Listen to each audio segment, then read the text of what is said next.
Greetings and welcome to the University of Minnesota Alumni Association's webinar series. My name is John Ruzek and I'm the Vice President of Engagement for the Alumni Association. Welcome back. We have a great webinar today. Sorry, I'm just kind of dealing with a couple laptops here at the moment, but we have a great webinar today, Aging with Purpose. A purposeful life is a fulfilling life with a clear answer to the question, why do I get up in the morning? Fundamental to happiness, health, and longevity, purpose can give you the will to not just live, but to live long and well. And we have a great webinar speaker coming up today, Richard Leider, and we'll introduce him in just a moment. We have a couple of announcements. Today's webinar is part of an ongoing series being offered by the Alumni Association, where we have conversations with experts about career, life, and learning topics. Initiatives like this webinar series are made possible in part by our Alumni Association members. So if you are a member, thank you. And if you're not a member, now's a great time to become one. You can create powerful opportunities and ignite success for current students and nearly 500,000 alumni around the world. And if you're interested, just visit us at umnalumni.org/membership. And thank you to our webinar supporting sponsor, Liberty Mutual Insurance. The month of February is Career Month, and the Alumni Association is rolling out a series of in-person and virtual events for this first ever Career Month initiative to highlight and support alumni and student career development. And today's kind of the first kickoff of that, today's webinar. And we have a bunch of other great ones coming up on February 12th, 18th, 20th, and 28th. And if you'd like to learn more, just visit umnalumni.org/virtual. Also, for people in the Twin Cities, we have our next Emerging Professionals Network event at Baja's Brew Labs, where we'll be having some networking and also an alumni panel on making a career change. You don't have to be making a career change to attend this event. These are always very fun, accessible, informal. It's not stuffy. You don't have to be looking for a career change to attend, but you can come get some great networking, hear some advice from alums, and visit that at z.umn.edu/EPN19. And then Richard and I will be talking about this a little bit more, but coming up on February 26th, Richard will be coming to the McNamara Alumni Center to do a live and in-person workshop on the power of purposeful aging. So today's webinar is kind of a taste of what you would hear on Tuesday, February 26th. It's going to be a hands-on workshop, some on-spot coaching by Richard, a much deeper dive. And if this is something of interest, just visit z.umn.edu/purposeful aging, and we'll come back to this slide later. Before we introduce Richard, just a few housekeeping items. You've joined to the presentation listening using your computer speaker system by default. If you'd prefer to listen over the telephone, just select telephone in the audio pane of your GoToWebinar panel and dial-in information will be displayed. There will be time for questions along the way, so if you have them, you can submit them at any time. Please type your questions in the questions pane in the control panel, and I'll be monitoring along the way, and when there's time for Q&A, we'll offer them up to Richard. And now it is my pleasure to introduce today's featured speaker, Richard Leider, best-selling author and keynote speaker of the Purpose Company. He is one of America's preeminent executive life coaches. He is ranked by Forbes as one of the top 5 most respected executive coaches and by the Conference Board as a legend in coaching. And he's also presented 2 webinars with the Alumni Association in recent years. Richard's 10 books, including 3 bestsellers, have sold over 1 million copies and have been translated into 20 languages. Repacking Your Bags and The Power of Purpose are considered classics in the personal development field. And as a senior fellow at the University of Minnesota Center for Spirituality and Healing, he founded the Purpose Project. It is my pleasure to welcome back to the Alumni Association webinar series, Richard Leider. Welcome, Richard. John, thank you. It's a privilege and a pleasure to be back. So I want to spend some time on the topic of purpose, but really connecting it to aging. And I've been a student of purpose now for over 4 decades, and I've looked at it from a variety of angles, from the spiritual angle, from the medical, from the career angle, and creative angle, and also from the aging angle. And so, has anybody ever said to you, "Get a life"? And that's a meme or a topic that means that maybe you don't have a life, or you should get more balance in your life. But I would say get a purpose in life. And here's why. Purpose is universal and fundamental, not a luxury. So that's one point I really want to get across today with this topic, is that everyone has a purpose. If you have a pulse, you have a purpose. But now we know that science can explain purpose, and I'll share a little bit more about that in a minute. But purpose basically is fundamental, not a luxury. It's fundamental to health, to healing, to happiness, and ultimately to longevity, to aging. And purpose is not just about a longer life, it's about a quality of life. And so today I'm going to do a purpose checkup with you, if you'll allow me, and also share with you three practices, three real easy, simple things you can do to age with purpose. So in the next slide, I want to share, John mentioned that I was involved with the Center for Spirituality and Healing. I still am, over the last dozen years as a senior fellow, and created something with Mary Jo Kreitzer there called the Purpose Project. And here's why. I really wanted to ignite, because of all we were learning about it from a healthcare perspective and from all the things I just mentioned. I wanted to ignite a bold and somewhat urgent conversation about aging. And in 2020, up and coming, next year, for the first time in history, there will be more people on Earth over the age of 65 than under the age of 5. So by 2035, 1 in 5 people, 20% of the population, will be over 65. That's because 10,000 people a day are turning 65 for the next 15 years. And in the 80 years since Social Security was created, Social Security became reality 80 years ago, the average life expectancy has increased by over 20 years, 20 to 30 years. And so what we have is a longevity revolution in many ways. And so the Purpose Project is about looking at that from cradle to grave and looking at why purpose is fundamental. I'm a big fan of bookstores. I go into bookstores all the time, and I was in a bookstore in Denver not too long ago, and I went into the door and I asked the woman at the self-help, or at the desk, at the information desk, I said, "Can you tell me where the self-help section is?" And she said, "Well, if I tell you, won't that defeat the whole purpose?"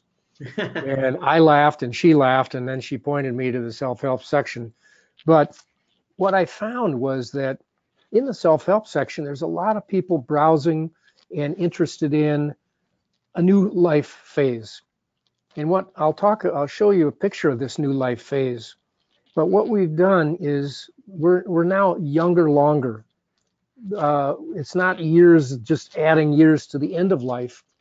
We've got a whole new phase of life of about 3 decades, and I call it the new life phase. And I wrote a whole book on it called Life Reimagined.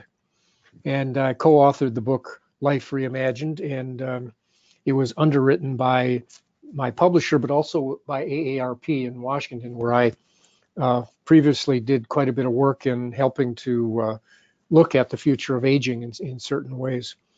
And so the Purpose Project has been a place at the university and outside the university where I've been able to really look at this whole topic of aging and purpose.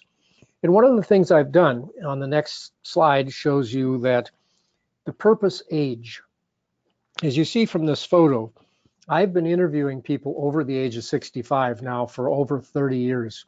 Every time I write or do any new studying, I always ask people, who are your role models? Who should I talk with that seems to be doing successful job of aging and purposefully aging in this new phase of life or in this second half of life? And there's 3 themes that have come that I always talk about, and I will mention these again and here, and that is this. When I say to people over the age of 65, do you want to live, if you could live your life over, what would you do differently? They say this. Number one, I'd be more reflective. I'd stop, push the pause button, step back, look at the big picture. And so that's one thing that we're doing here in this hour, is pushing the pause button and reflecting.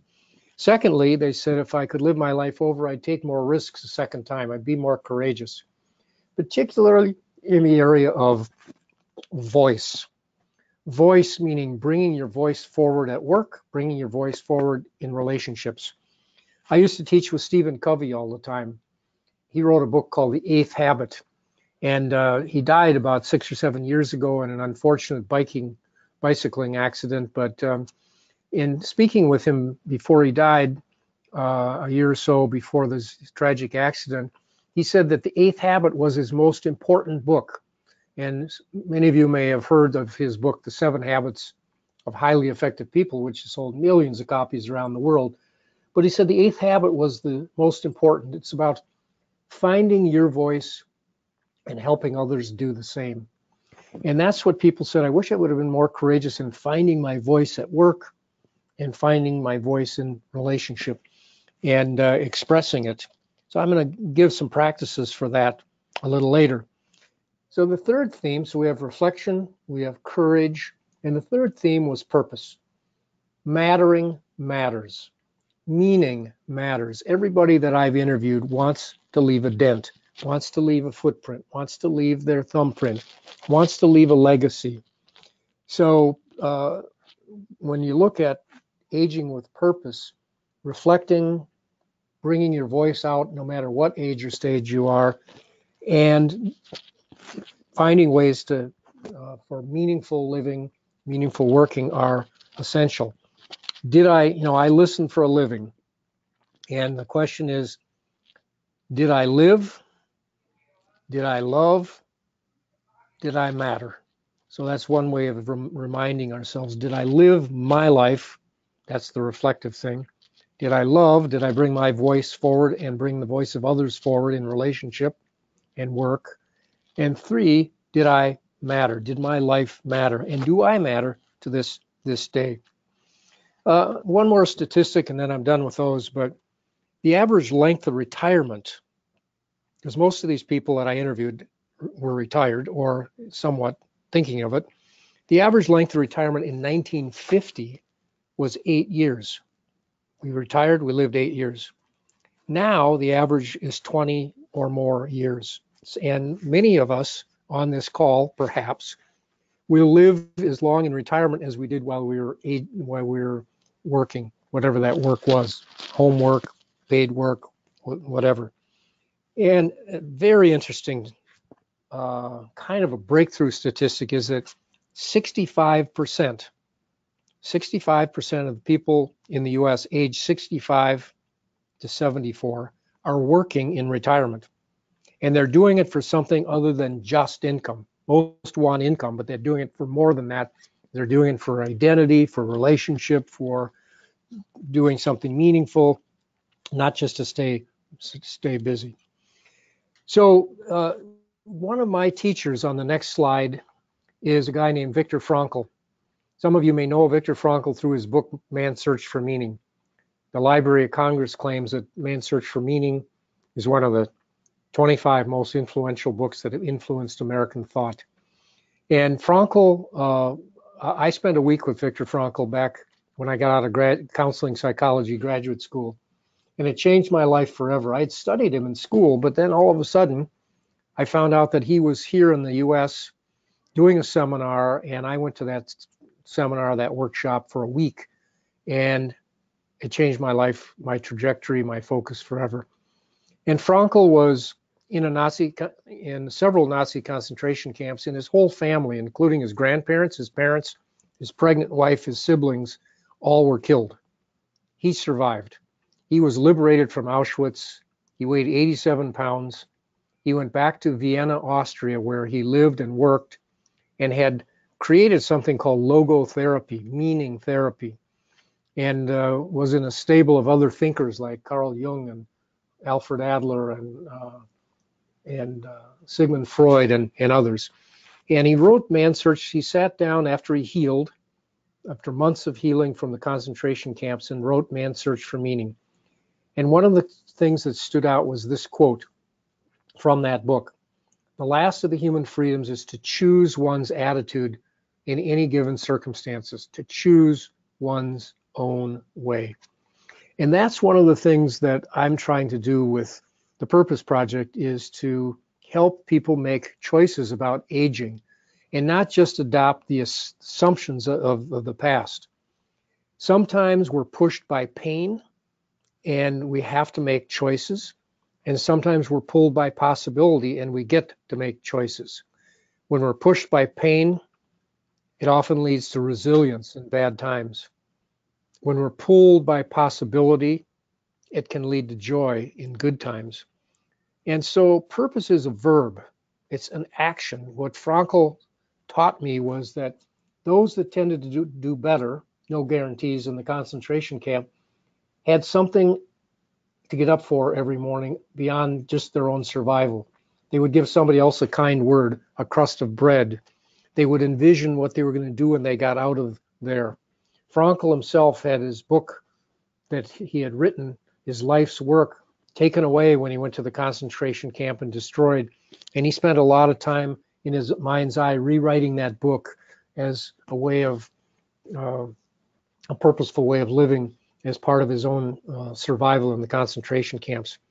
And he left me with this question. He says, don't ask what is your purpose in life. Ask this: what is life asking of me in this situation? No matter what the situation is, what is life asking of me now? So purpose is a verb. And the next slide shows kind of the history of purpose, a little bit of a snapshot. This is what I grew up with was this mindset. On the bottom, it shows childhood, adolescence, adulthood, retirement, and old age. Grow up, grow old, decline. And my father retired at 65, died 2 years later. And just like the statistics show, and he lived and imagined a three-stage life. You know, it's learning, earning, and retiring, leisure. And he envisioned freedom from working, freedom from child rearing, freedom from responsibilities. And that was a different era then. So I grant you that it was different and things were tougher in terms of the kind of work that we did. It was more physical, and the kind of economy we're in, and in all of that. But the point is that all of us are on two journeys. The horizontal journey is aging. You start aging when you're born, from childhood to old age. But we're also on a journey of growth, and a journey of personal growth, which is the vertical axis. And when we stop growing, we start dying.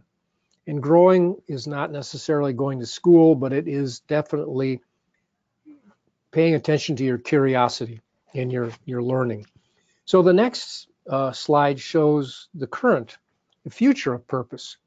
And as I said in my opening remarks, this new life stage between adulthood and retirement or old age can be 20 or 30 years, can be 20 years. And this new phase of life offers us oftentimes a freedom to, not a freedom from, but a freedom to. In the book Life Reimagined that I mentioned earlier, that I co-authored with Alan Weber, Alan, by the way, is now the mayor of Santa Fe, New Mexico. In the middle of writing the book together, he decided that he wanted to go back into politics and back into it. He hadn't been into it for a long, long time. He was a journalist.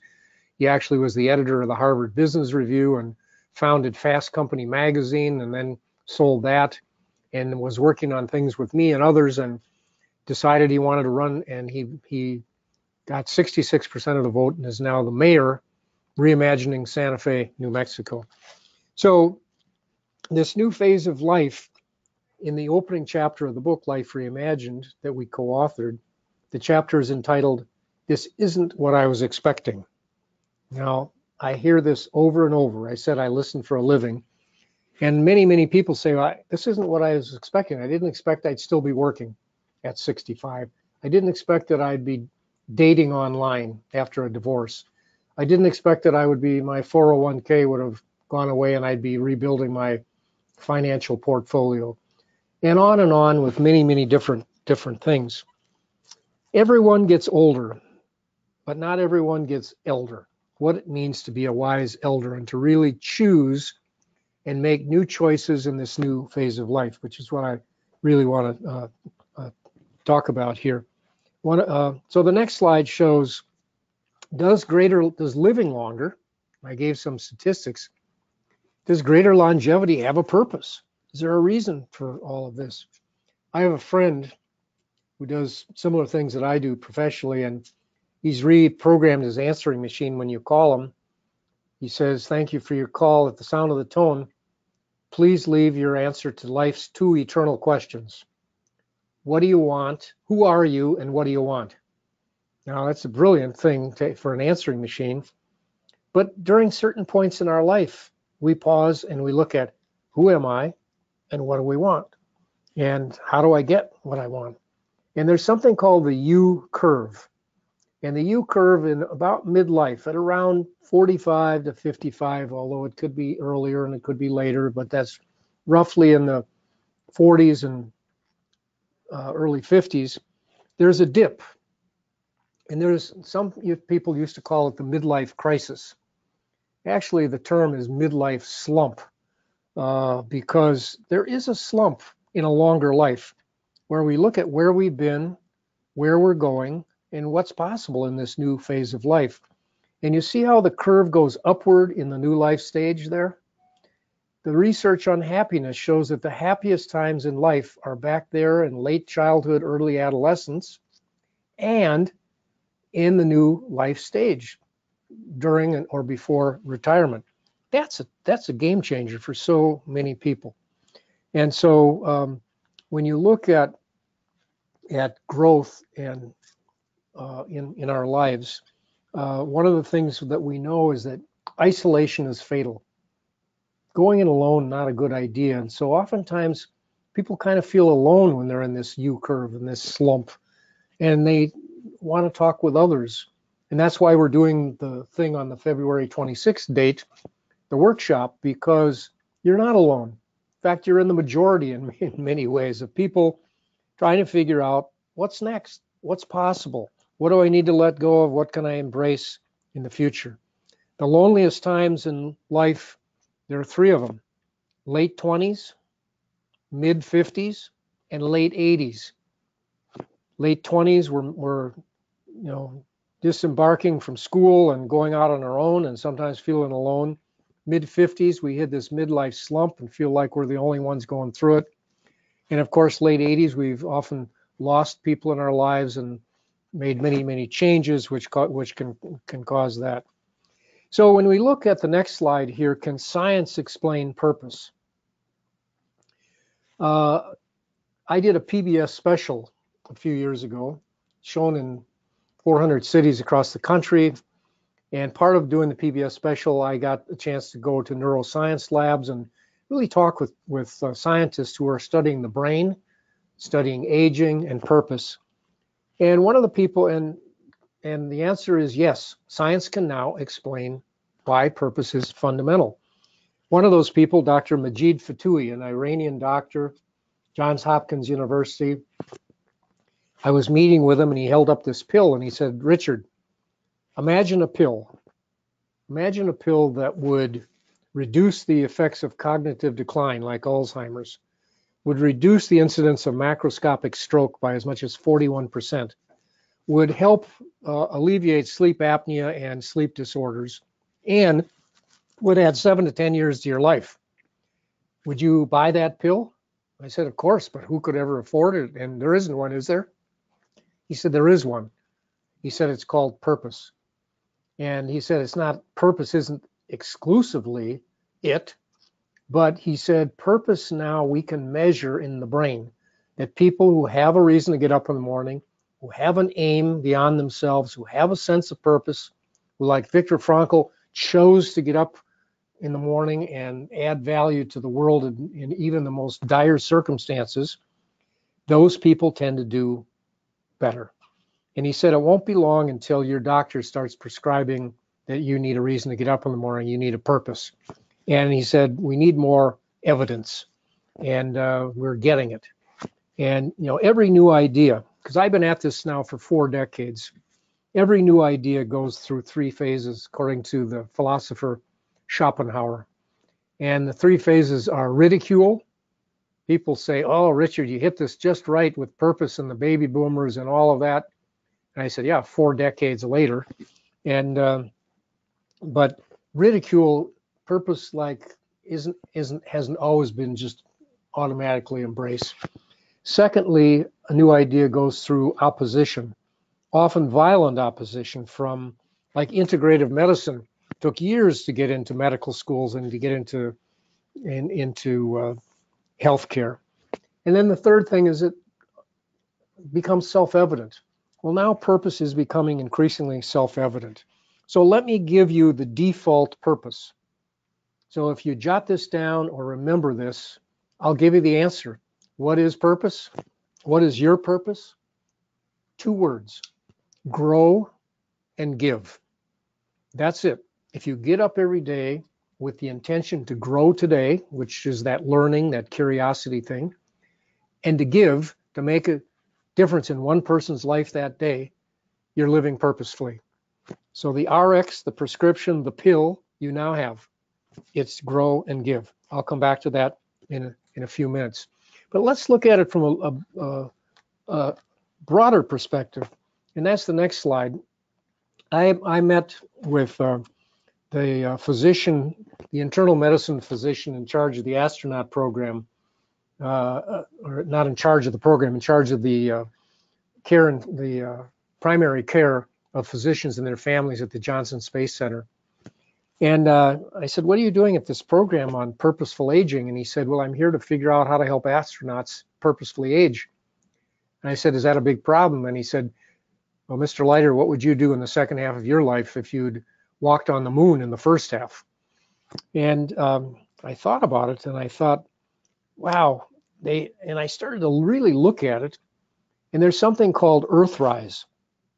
And I don't know when you first saw a slide like this, but the Earthrise, where you saw Earth from space, looking back at Earth, it profoundly changed a lot of people's lives, including almost all the 500 plus astronauts that have gone into space.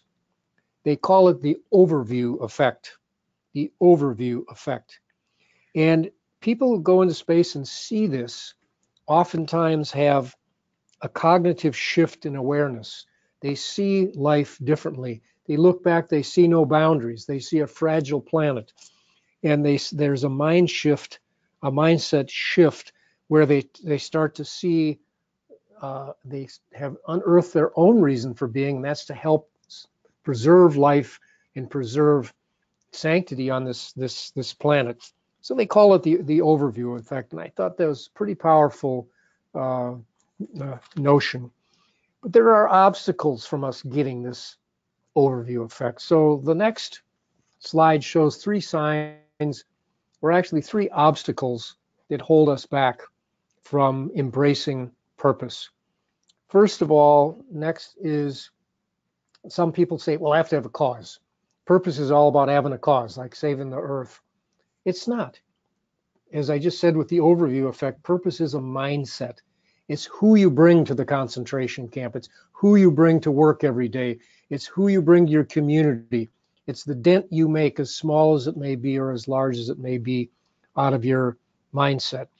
Second thing is that purpose is, often people say, is a revelation. Oh, you're lucky, you got it. God whispered in your ear, or if somehow you had the kind of family growing up where you got it. No, purpose is a verb. It is a practice. That's why I'm going to give you 3 practices in a minute. But you figure out purpose by practicing it on a day-to-day basis. Grow and give on a daily basis, for example. And the third obstacle is that people think it's only a luxury for the wealthy, or only for the well-educated or the affluent. No, I have traveled the world, the globe, with purpose. And I find, whether it's in the bush in Africa or in the boardroom in Singapore, that purpose is fundamental. It is not a luxury. And so let's do a quick purpose checkup. The next slide says, as I said earlier, if you have a pulse, you have a purpose. And you might do a checkup on your finances. You might do a checkup on your car. You might do a medical checkup. How about a life checkup or a purpose checkup? So let's look at how we go about that. First of all, the next slide, let's look at your curiosity, the purpose quest. I had the privilege of being on the platform recently with the founder of TED, not the guy who runs it now, Chris Anderson, but Richard Saul Warman, who is the founder of TED. And we were backstage before giving our respective talks, and he's older than I am, so he says, young man, what are you going to talk about? And I told him, and he said, well, Richard, the other Richard, what are you going to talk about? And he said, curiosity. Don't you think that curiosity is really the driver for purpose? If you're not curious about yourself, if you're not curious about others, if you're not curious about the world, you're not growing and giving, as you say, and you're dying, basically. As Bob Dylan, the Minnesota maestro, says, he who is busy not being born is busy dying. Well, great questions lead to the quest, the purpose quest. Why is the big question. Why do I get up in the morning? Why do I do what I do? And so what are you curious about? What keeps you up at night when you think about not just worries, but passions, things that you're reading about, studying about, thinking about, etc. What are you curious about? That's one of the things that we'll look at during the seminar on the 26th. Next slide really puts it together, and on the 26th, we're going to do a deep dive on this one. I call it the napkin test. I call it the napkin test because in my business, doing what I do, and having done the PBS special, etc., people will say to me, Richard, got a minute? Can you tell me what I ought to do with the rest of my life? So I kind of call it the got a minute school of coaching. And so in certain ways, the napkin test is when I'm on an airplane, or if I only got a minute, so to speak, I'll say, take out this napkin and write down this formula. This is the purpose formula that we're going to deal with in great depth that I've studied for now 40 years. It's so simple and yet so profound. Are you using your gifts on things you're passionate about in environments that really fit your voice, your values? That equals your purpose or your calling. Those are interchangeable for me. You know, some people have a job, some people have a career. We all have a calling. The calling to use our gifts in the service of the world in some way or another. So the quiz, the purpose checkup is, what are your gifts? Are you using your gifts? Gifts have several characteristics. Let me share just a few. A gift is like a talent, but you've had it since you're very young. I often ask in an audience, how many of you have brothers and sisters? And then I'll say, how are your brothers and sisters' gifts the same as yours? And everyone laughs and they say, no, no, no. And then I say, well, when did you start to notice? Oh, way back when we were little kids. Well, we still don't know if we were born with these gifts or if they evolve and develop. I think we're both born with some and evolve or develop others, or build on and create others. But gifts have these characteristics. Number one, you love doing them. You enjoy it. Number two, it's something that others observe you doing effortlessly and superbly. And third, you can't remember learning it. You don't necessarily have a degree in it, a certification in it. Your hand is turned to it and you've been doing it naturally since you were little. And the fourth thing is you love learning more about it and hanging out with other people who have similar interests and curiosities. So what are your gifts? And are you using them in the service of things you're interested, curious, or passionate about? Passions are your curiosities. When you get up in the morning, if you get to use your gifts on things that you're really interested in, curious, passionate about, Now you've got energy. Now you've got focus. Now you've got a reason beyond yourself to get up in the morning. And the last one, values, are about your the culture, the place you do what you do. Values are about the environment you do it in. If you use your gifts on things you care about in an environment that really values you and values your voice, now you've got a reason to get up in the morning. So that's the napkin test, and you can work on that, and we're going to work on that in depth on the 26th with a tool that we call calling cards that'll help discern your answers to this. So let's look, before we open it up for questions, let's look at some practices here. Next slide is that practice makes perfect. Purpose, rather. The aphorism is practice makes perfect, but that's wrong. Practice makes purpose. Here are some best practices. It's interesting, at the Center for Spirituality and Healing, we bring in speakers, and one of the speakers we brought in was Matthew Ricard. Matthew Ricard is called the happiest man in the world. And if you Google him, you'll see Matthew Ricard will come up. He's a Buddhist monk. He originally is from Paris. He's a Frenchman.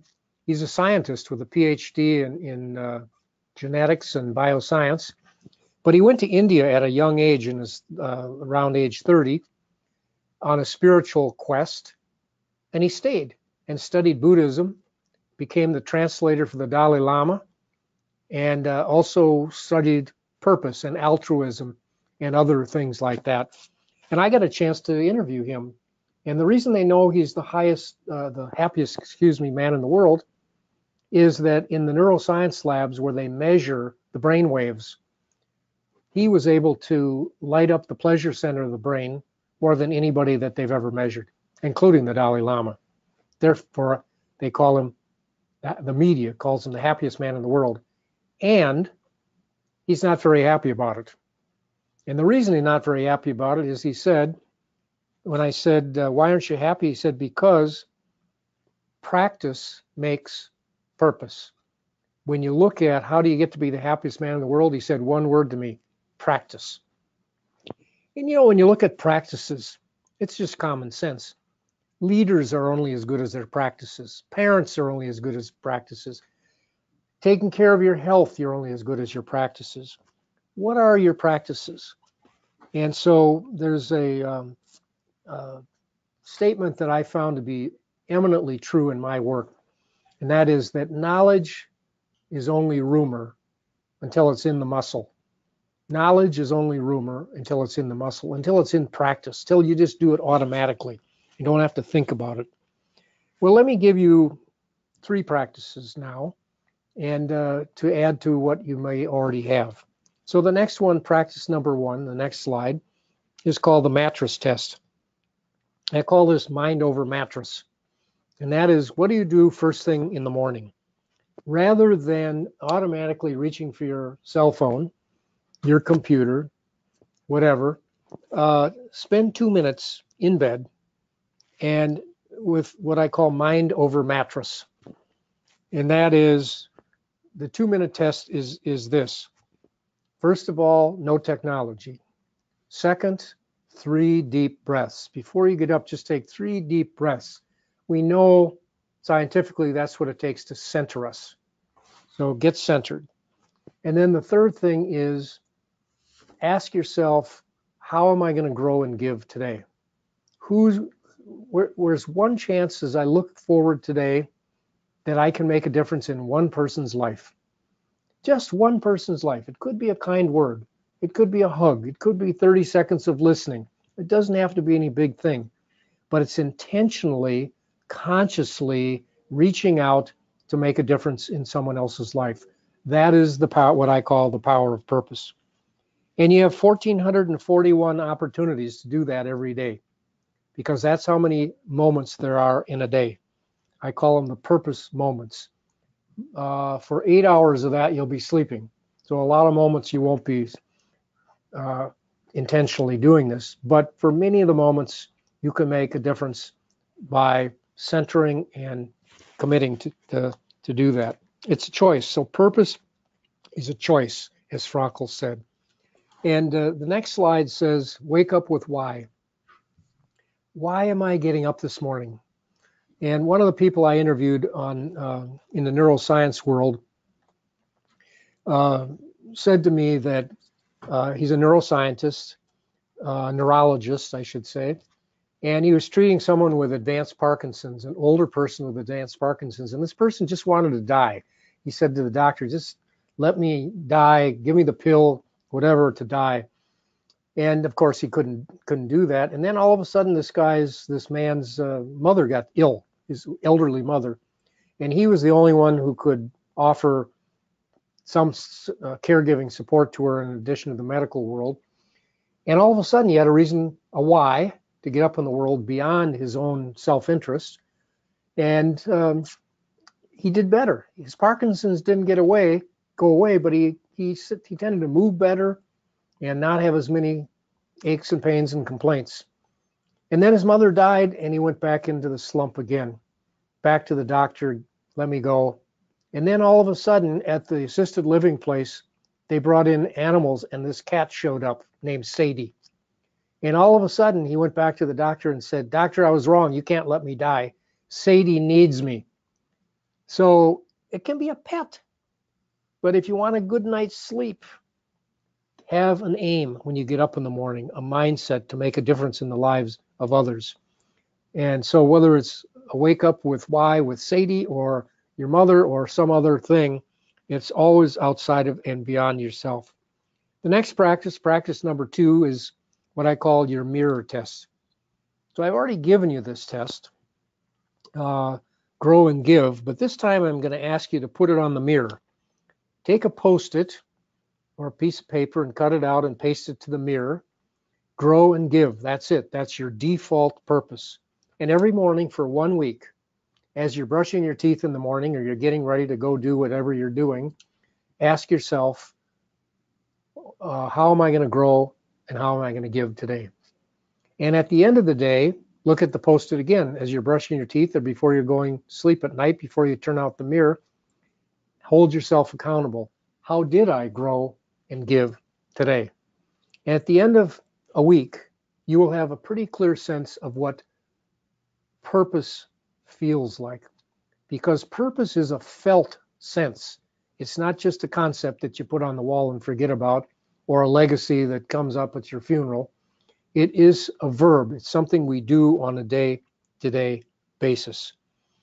And so try it and see what happens. I found great results. Thousands of people did this after the PBS special. I got lots of feedback from people who said this actually worked for them. Try it. The ultimate test, the next slide, is really what David Brooks, the New York Times columnist, calls the eulogy virtues. If you go to a memorial service for someone, you'll hear, or you read an obituary, you'll often see the resume virtues come first. Who they were, where they worked, how old they were, how many kids they had or didn't have, on and on. And then it gets down to the eulogy virtues. Who were they really in terms of their impact on you and your life? I was doing a seminar a number of years back and I got an I got an interruption. Somebody walked to the front of the room with a slip of paper right in the middle of this live seminar that I was leading for several hundred people, and handed me a slip of paper and said, "Call home right now." And I gave everybody a break and I called home right now. And my wife said that my mother was 78 years old, had a stroke. She was in intensive care at St. Joseph's Hospital in St. Paul, Minnesota. And she was probably not going to make it through the night. She was really struggling. She had had breast cancer and treatment, et cetera, 10 years earlier, and she was doing quite well, I thought. Here she was, though, stroke, not doing so well. So fortunately, I had a partner with me who could take over the seminar, and I left and drove home. And I got to St. Joseph's in the middle of the night, went into intensive care. My mother was laboring for breath. And I asked the intensive care nurse to leave me there for a few minutes. And she did, and I just lost it. And I got up on the bed and I said to my mom, only two things. I said to her, I think it's time to go. Thank you. And when I said thank you, she opened her eyes, took 2 more breaths, and died right there in my arms. And I share this because the ultimate test really is what kind of mark we left on the world while we were here. And she was in her era, she was a stay-at-home mom, volunteered in the schools and in the church and et cetera, and immigrant type family. And so I believe at the end of our lives, we all want some sort of thank you, some sort of sense, whether it's a direct or not, thank you, that our lives mattered. Somehow we had, as Stephen Covey said, expressed our voice, left our mark, our legacy, our dent. That's really the power of purpose. And in the end, meaning matters. It is not something that just is at the end of our lives. It's the purpose moments that end up being that eulogy, that end up being those eulogy virtues and end up being the ultimate test. So practice number 3, the final one before we stop here for questions or challenges, is what will be your purpose project this year? How will you grow and give? And it could be that you take on being a mentor for somebody, and it could be that you volunteer someplace. It could be in your family, in your church or religious organization, or it could be in your community or at work. What will be your purpose project? We all have fortuitous encounters with other people along the way. People we cross paths with who've made a big dent in our life. I mentioned a seminar with Viktor Frankl, and that was to me a fortuitous encounter, unexpectedly changed the trajectory of my life. Who has that been for you? I graduated from Central High School in St. Paul, Minnesota. I'm actually in the Central High School Hall of Fame, believe it or not. Believe it or not, for me anyway. And when you get into the Hall of Fame, you get to give a talk and I gave a talk to the audience, which was faculty and students, teachers and students and the press, et cetera, about winning this award. And I only had 5 minutes, but I got up and said, my speech was 4 words long. And so I stood in front of the student body and looked out and said, listen to me, my speech is only 4 words long. And they leaned in and I said, here it is. There was this teacher. And I stopped and I looked and I said, do I need to say more? Let me add a little bit. There was this teacher who made a big impact on my life. Who was that for you? And then I mentioned the teacher at Central High School who really made a difference in my life when I was struggling. And as a result was there winning this award, decades later. Who is that person for you? And on the other side of that, who will you be that person for? That'll make a difference in someone's life in some very small, fortuitous perhaps way. It can be in your family, but I'm thinking outside of that, we cross paths with people all the time who we could make a dent in their lives. So final slide here, second to final slide, is purpose is a verb. It's something we act on. Action beats intention. Start where you are. Start with these practices. And the last slide shows my website. And what I did was I created a manifesto. I believe that purpose is a movement afoot in healthcare, in business schools, and in colleges and universities. Many people of all ages hungering, yearning for a sense of purpose, a sense of wanting direction and wanting to matter in life. So every movement needs a manifesto. So I created what I call an incomplete manifesto for purpose. And you can download it. You just go to my website. It'll come up right away and you can download it. And it'll give you the 10 core beliefs behind what I just talked about today. And the back side of it will be, the second page, will be the top 10 questions to ask yourself about your own purpose and why you get up in the morning. So I hope you'll download it, and I hope you'll take a look at it. But ultimately, really, we're all an experiment of one. And so you get to decide, you get to choose how you want it to be, and for you. And what your own manifesto might be. I call mine incomplete because I'm still a learner. The future belongs to the learners, not the knowers. And I'm still a learner on this topic. I hope you've learned something today. And I know I've felt privileged in doing this. So, John, I'm going to turn it back to you and see if there are any questions or any comments or any thoughts that are still out there.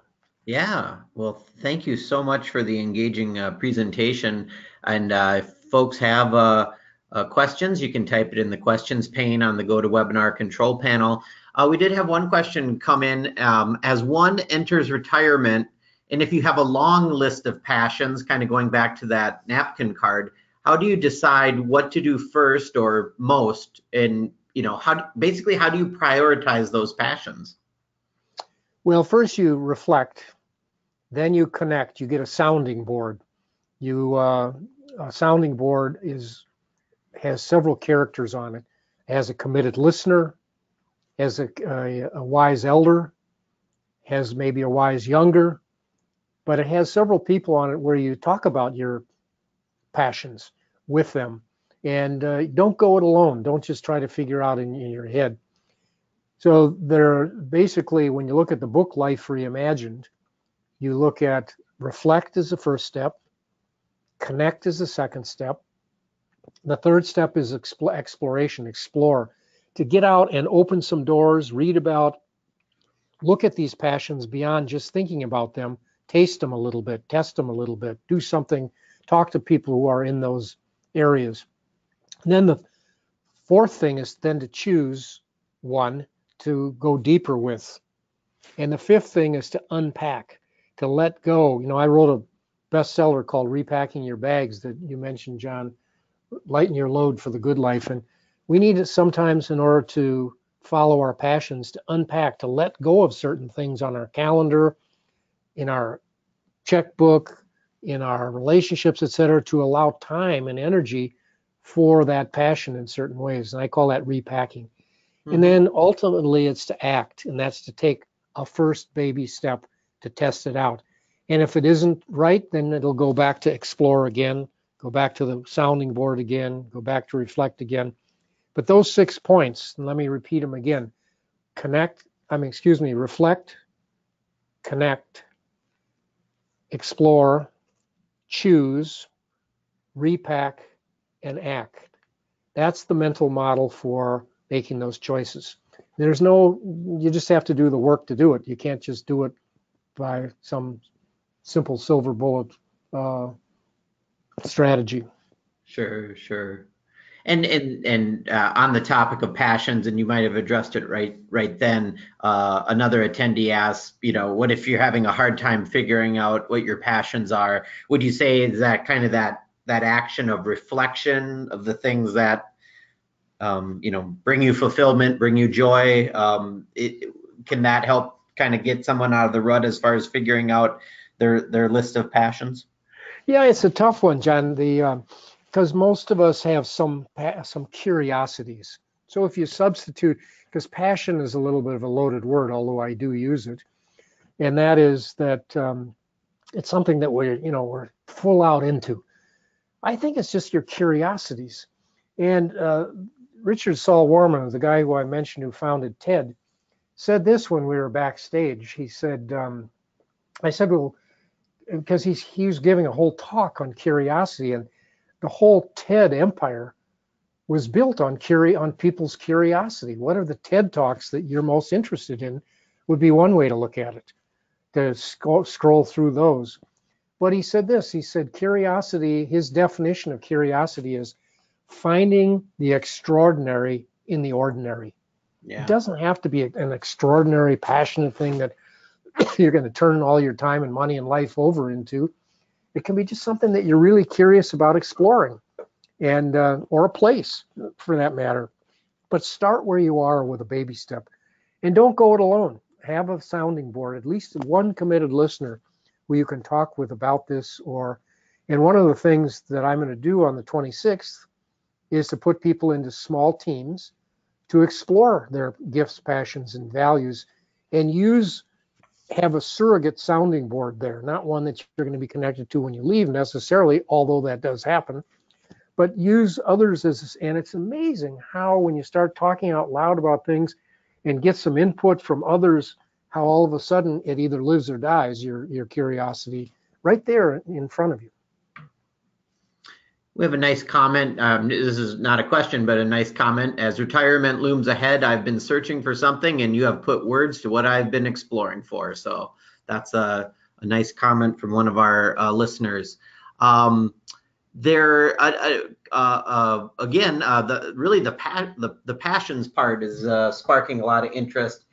Somebody says, like, if we know a passion hasn't worked many times in the past, but still remains a passion to that person, should they keep trying it? Well, I think they've probably answered their own question. It depends, but I would say maybe park it and try something else.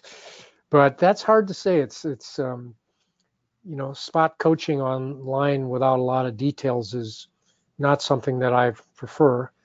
But I do believe that a sounding board can really help. Mm-hmm. I've seen this over and over again to have and in the back of most all of my books, there is a way to create a sounding board. And also on my website, if you go, everything on my website is free. And you can download videos about finding your passion. But there's also something that you can download, which is a guide to creating a purpose statement. And you can download that. It's a 25-page free guide. It's like its own book in certain ways. And if you go to the top bar, it says resources, and you click on that, you can download that. And if you use that, it'll take you through 7 steps to looking at your passion and your gifts, passions, and values. So it's kind of like I call it a 24-hour purpose checkup. You can just take 24 hours, it doesn't have to be that, but take a day and work your way through this guide if you're willing to do it, or work your way through this guide with someone else or some buddies. It's free. Try it. Just one final question. If let's we've been talking about like not going it alone and finding resources as far as like let's say like outside of family or personal friends, what are other as you've coached people, what are other kind of ways that people have found mentors or people who are willing to help share advice? And that could be in work or other places, kind of outside family and friends. Any other thoughts you'd have about that? Well, the one thing you need for sure is a committed listener. Mm-hmm. And you can ask somebody who you work with to be a committed listener and for 30 days and meet once a week and talk about something that you want to talk about. And if that seems too weird, then you just announced that there was a networking event at the Bauhaus. Yeah. That's a place to learn about other people who have got similar seeking, interests in certain ways. And also you go to any of those events that you're doing here. And I'm not here just posturing for these, but these are obvious ones right in front of us that the Alumni Association is providing. But also go to places that you're passionate about. If you're interested in fishing, go to where there's fishing and talk to people. So that's kind of, but you go to where there are people who have similar interests and ask if you could. But I find that people are very willing to have these conversations if you make a request of them in certain ways. Yeah, and I'll put in a shameless plug for the Alumni Association's Maroon and Gold Network, which is you can find it off of our website, but it's a online platform where we already have over 1,600 plus alumni who have volunteered to share career industry advice with other alumni, students as well.